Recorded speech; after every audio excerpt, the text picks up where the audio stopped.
What's going on, everybody? Welcome to our Thursday show, and we have a lot of question marks more than we do answers on this show. So here's the problem. We've got some weather issues in Boston, and we've got weather issues in New York, and we've got weather issues in Colorado.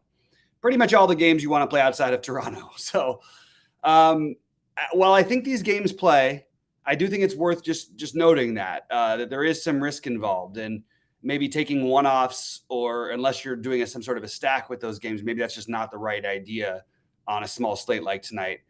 And it's going to be hard to try and get different elsewhere because, I mean, the other pivot off the Dodgers is the Rockies. And then you've got Boston and Cleveland, which I think are both in play. And then you've got the Yankees, who I think are certainly in play as well. If things go south, and we'll get an update a little bit, I think that the Phillies are your other team that you want to consider.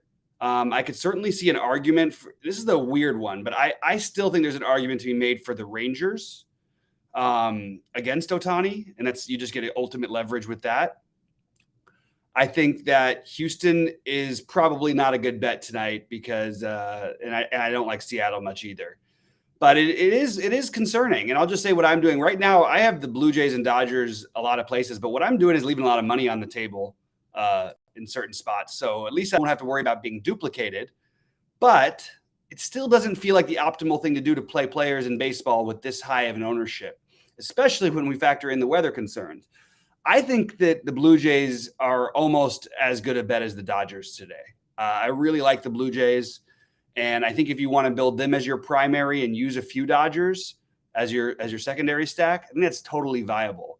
But I mean, the problem I'm having is that getting off of a chalk is hard enough already on smaller slates. But when you really like the chalk, it's a little tricky. And for what it's worth, I'm going to take a look at the ownership projection.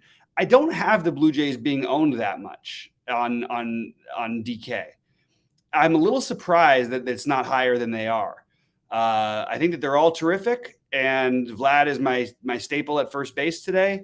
I am going to be all over. He's my highest owned first baseman. Matt Chapman is my highest owned third baseman. Bichette is my second highest owned shortstop. Kirk is my second highest owned catcher. And then you get Gurriel. I'll throw a Jansen one out there, and I will play some. I don't know if I mentioned Springer. I do like Springer as well. So I think the Blue Jays are where like you should maybe build the Blue Jays as your primary and Dodgers as your secondary. Also, I think you can stack the bottom of the Dodgers order and like leave bets out. One thing that's interesting is because McKinstry's in there and he's going to be owned a little bit. At first, I was thinking, okay, well, you know, if they're going to play McKinstry, the chances of a lefty coming in to pitch to the bottom part of the lineup. The problem is you've got for if they want to bring a lefty in for Colorado, you've got Mookie Betts and Trey Turner coming up right after McKinstry, which sort of gives him a little bit of extra insurance. And I mention it because he's 2K, second base and outfield eligible. All the Dodgers and Blue Jays are basically eating up almost all of my outfield. I think the Giants are going to get some ownership. I think it's fine. It's just not what I'm doing. But they've got the cheap options also there. And it's just hard. It's 50-something degrees. It's really hard to play players for me in that situation. But now that I look back at it, I actually am seeing the Giants are sort of not getting owned as all, which a little bit surprises me. Mercedes at 2K. I guess that's because McKinstry's in. Austin Slater at 3K. Those guys would be the ones who stand out for me. On FanDuel, there's a few prices that'll stand out. Again, please fire in questions, fire in thoughts. I'm just going to, point out a few things on FanDuel. Castellanos and Franmil Reyes are both too cheap at $2,300 each. I really like using both Will Smith and Freeman together in your Dodger stacks over there. I think you can get weird with the stack and leave gaps between. You can play Will Smith and Freeman, and then I don't know, one of the Lamb, Muncy, Bellingers with the other one, the two of those guys. And then, for me, I do like the Indians a bit tonight, and I'm having trouble. I actually think that it's a really close argument between the Indians and Boston tonight. I think they're very, very close for me. But the problem is I need the weather report before I do anything. Golf has mostly been my man Homa is getting crushed. He's only even or whatever. It's going to have a great second day, which he probably will. But my golf lineups are kind of blowing up. So hopefully you guys are doing a little bit better. Luke List did not help me out at all. I don't know how he shot a +4 today, but he somehow found a way to. That was one of my sneakier plays. Other guys I've had that I was really right on with were Cam Champ, Caleb Tarum. They're off to a great start, so I'm very happy with those. Oh, and Webb Simpson, who Sheets bet outright and is tied for third right now. He's got a 50-1. He's 2 shots back of the lead. Taylor Pendrith chalk is getting there, and I did not play any Tony Finau, so that's my problem. Top pitchers are, for me, in order on DK. It's really hard to argue against Ohtani unless you wanted to maybe play some of the other side, which I think is completely viable. This might be the slate where people you say, hey, what do I wish I would have done with one lineup? I think I should probably throw one non-Ohtani lineup. I'm sorry, one Ranger stack out there. I think that's actually a viable way to try to win a tournament tonight. And then you could play them with whoever you want. You could play a 4-man, you could play a 3-man stack and have them be your add on to your Dodgers or your Blue Jays. And I think that's completely viable. I think it's a really, really good route to go, actually. So Ohtani's number 1, Wheeler's number 2 on DK. Wheeler's number 1 for me on FanDuel. Ohtani's number 2. Wheeler should work further into the game in general, doesn't get himself in trouble quite as much, and has a really crazy long leash. But Ohtani is a very tough guy to fade because when he puts up a number, he puts up a monster number. I mean, you can just go through his game log of pitching. It's, he was just solid last time. He gave up 6 runs, and he still had 20 fantasy points in Atlanta because he had the 11 Ks. The strikeout stuff with this guy is just unbelievable. So Ohtani, I actually did bet the under on his prop today to give away one free thing I'm doing. Because I don't know. I have a feeling this spot, I don't know. I keep talking myself into it. Maybe that's what I do when I get off the air is get a little bit of Rangers actions. But it's pretty clearly those 2 guys and then Alex Wood if you wanted to spend down. I am going to mess around and throw out some Spencer Howard. And I am going to mess around and throw out some Urquidy. I think Urquidy is getting just a little bit too overlooked. And it makes sense why. But if you play an Urquidy or Ohtani lineup, that could easily be the 2 highest scoring pitchers. But I'm still betting high on. I think that Wheeler and Ohtani are just really good, and I think that's what we should be doing. I don't think that you want to. Alex Wood would be the other one. I don't know if you really want to mess around with too much else. I just don't like the other pitching that much. So that is what I'm doing with pitching. And I'm going to have to get out of here in probably 12 minutes. I need to get some updates from Roth about this weather because it's really a shame already to play on these Thursday slates where you have other guys playing because it's the day off and all that stuff. And on top of it, we've got the Dodgers in Coors, and we've got possibly the best matchup in baseball for Toronto. It's just really hard for me to see going anywhere else personally. Now, is somebody else likely to get there? Yes, somebody else could get there. I think this little mini Rangers idea is probably something that we should be doing a little bit of. And I know it sounds crazy, but I really think that it makes a lot of sense. As good as Ohtani is, if he can somehow regress for one game back to the wild Ohtani, or even look, I mean, the Braves touched him up pretty good last time out, and again, he still put up 20 fantasy points, but the Braves scored 6 runs from Texas in 6 innings off of Ohtani would be good. That means that maybe they're good for 7, 8, or 9 in the game, especially with that bullpen, maybe even 10. There's a chance. I'm just saying there's a chance. And they're all priced. They're all going to be completely unowned. It's a very interesting route to at least get a mini stack of that. I think Philly is very viable. Yeah, especially with the weather. I think they're probably the most logical. I feel like if this game was in Philly, they would have a 5-point-something run total and have some ownership. As it stands, I don't think anyone on DraftKings, outside of Schwarber, is going to have ownership. On FanDuel, I do expect Castellanos to get some ownership because he's 2,300, and that's just a little too cheap. As much as I've always said this about Castellanos, the guy is massively, massively overrated. Just beyond belief. When he was in Cincinnati, I think it took him 3 months before he hit his first home run on the road because and then he ended up hitting people look what he's doing in Cincinnati. Yeah, but he's in Cincinnati. He's got 6 home runs this year. I really like, but I am playing him on FanDuel. I do like Bryson Stott as a home run bet. You can play either Hall or Hoskins. Hoskins obviously gets the slight edge. Baum is batting up in the order 3,800, very reasonable pivot off of the chalky Dodger Muncy. So I think that Philly is viable. Yeah. But that's basically what I'm doing is it's going to be waiting on weather, getting a little creative with a Texas stack, mostly probably a mini stack, but I do think that it's an interesting route to go. And I do like this this situation we have here, you know what? I think that might be what I do in one of my big buy-ins. I'm just talking myself into it more and more. Why not Seager, Garcia, and pick a third one? I just think it makes too much sense. Let's just see what we can do if I do that. And base for Texas, I'm just taking a quick look here. Rangers. Wish we had a nice third base out. Well, what do we have? We have got Simeon at second base. I can do that and then play Muncy. Yeah. You know what? I think I've talked myself into it. In the final survey says that we're gonna play some Rangers on one of my big ones. I just love the idea of getting weird on this kind of a slate, which is already just a total weird slate. Yeah. So anyway, so that's what I'm going to be doing. Too bad we can't get Garcia a little bit cheaper. I would love it if they priced when they used to be really good at this, pricing people down per matchup and stuff, and they're just not doing it the same anymore. So a little bit frustrated by that.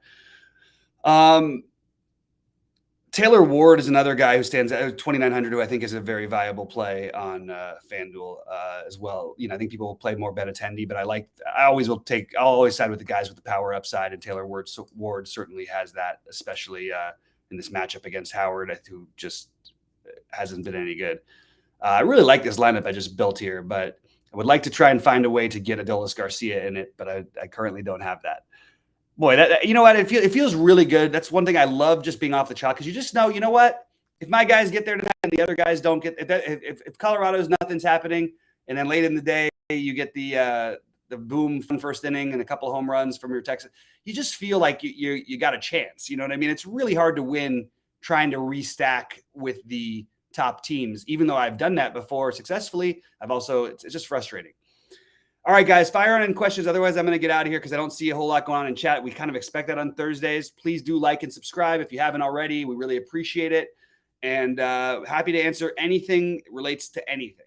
I would say that if I was playing a showdown tomorrow for golf, I would bet on Homa. I think he will come out and have a good day too. If I was playing showdown in golf tomorrow, I would probably, who's another guy I would throw out there?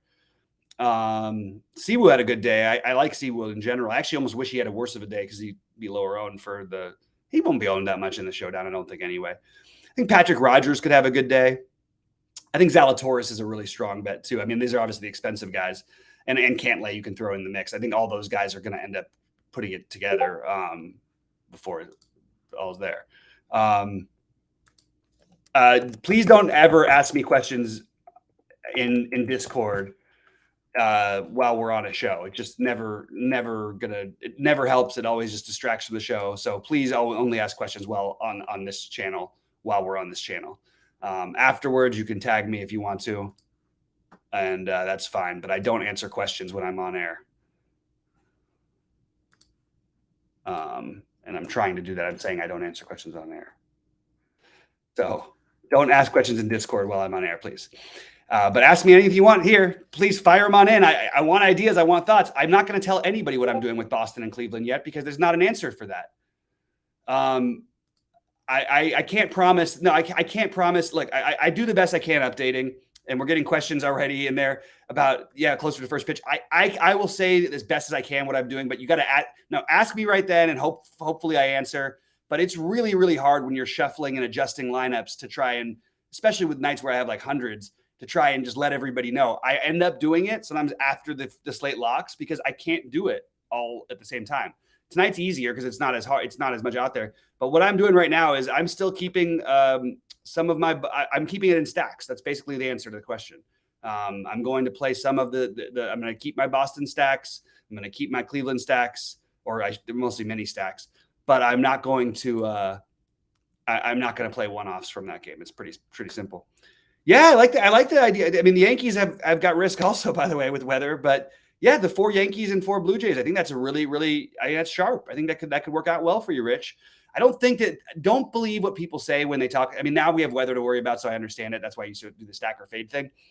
But I'm telling you right now, like, I don't think that I have a hard time seeing a couple of the Dodgers not have huge nights. But yeah, if you want to go a different route, I think that's a really viable route to go. 4 Yankee, 4 Blue Jay. I think it's totally makes sense. I also don't think you have to fully stack anything. You could do like a 3-3-2 all those like a three Dodger, 3 Blue Jay, 2 Yankee type of thing. The problem is you guys start getting into that. Well, then I'm not really fully stacking, and the game's got weather concerns, and it's a little tricky with that stuff. So, but I'll do my best to get in what I'm doing. But yeah, I need to get I need to be updated to weather more.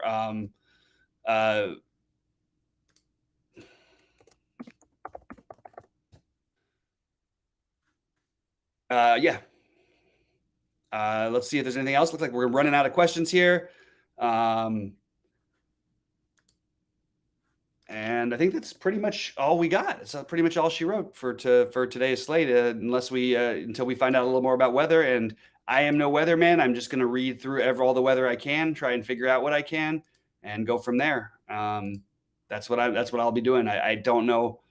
I'm not ever going to be a person who says this is safe and this is not. Like, it just doesn't. It's stupid. It gets people fired up and they get angry at you. I'm going to be honest about what I'm doing, but I will not be honest. I will not say this is the right, this is this, and this is that. It's what other analysts do, and they get themselves in trouble because they're just, being silly at that point, I think. Anyway, I would encourage, if you're playing a bunch of lineups, to get a Rangers stack in there, at least a mini stack. Joanne just wrote in LAA, Texas for tonight. I don't know what the question is. Throw in the question, Joanne. Happy to answer it for you. But yes, they are playing. Oh, you're talking about they're not playing each other. Okay, so you're saying that you like that both those stacks. Yeah, I would not do that. I think that's really, really, really getting yourself into trouble. No, wait, they are playing each other.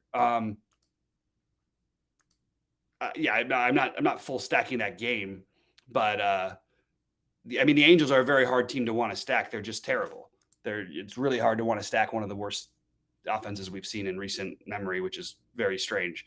But if you want to play Ohtani and Ward or something, I have no problem with it, or Stassi. I guess you can get a mini stack in there, but I wouldn't be trying to target those two guys. It's not like that game stands out for any major reason except for my get off the chalk with the Texas, but you don't need to go extra off the chalk and play nothing. I mean, it's not like anybody is playing that Texas thing. So if it hits, it's going to hit anyway.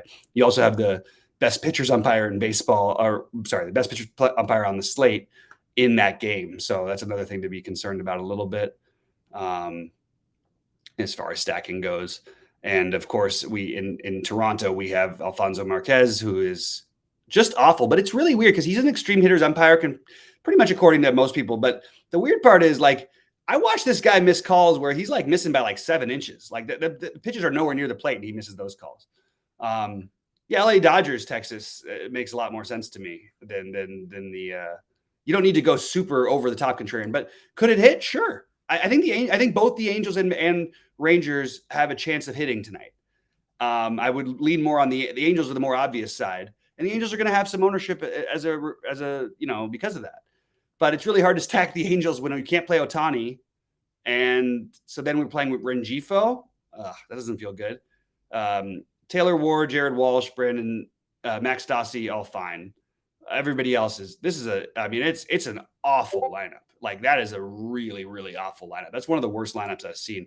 You got Magnarius Sierra back in the big leagues, a man who's never in his life, I don't think, hit a home run, and he's bounced around for a while. David Fletcher can't hit the ball. Velasquez can't hit the ball. Brandon Marsh, what is he hitting? Like 10? Just kidding. But it feels like he's hitting about that. So I just don't have any interest there, even though I understand it. Like, it's really hard just to play teams that suck when there's so many good spots. No, Rich, I don't think, unless you're a weatherman, I don't think you should be judging whether or not the weather looks worse than New York and Boston. I would take the word of it of the Osimo or Stochastic guy and Kevin Roth above that, and you can just follow them on Twitter. They're talking about it. It's pretty right now. It looks the other way to me, the Boston game, but again, subject to change, of course. All right, guys. Well, I'm going to get out of here and listen to what's happening with the weather, and I will say good luck. I appreciate you all very much. Let's get after it. Let's get some stuff going. I'll try to post my stuff in Discord of what I'm doing with Boston and all those things. But my current plan is to leave the stacks in and not play the one-offs. That's pretty much all I got right now. So thank you all very much, and we'll hopefully see you guys take something down tonight. See you at the top of the leaderboards. Good luck.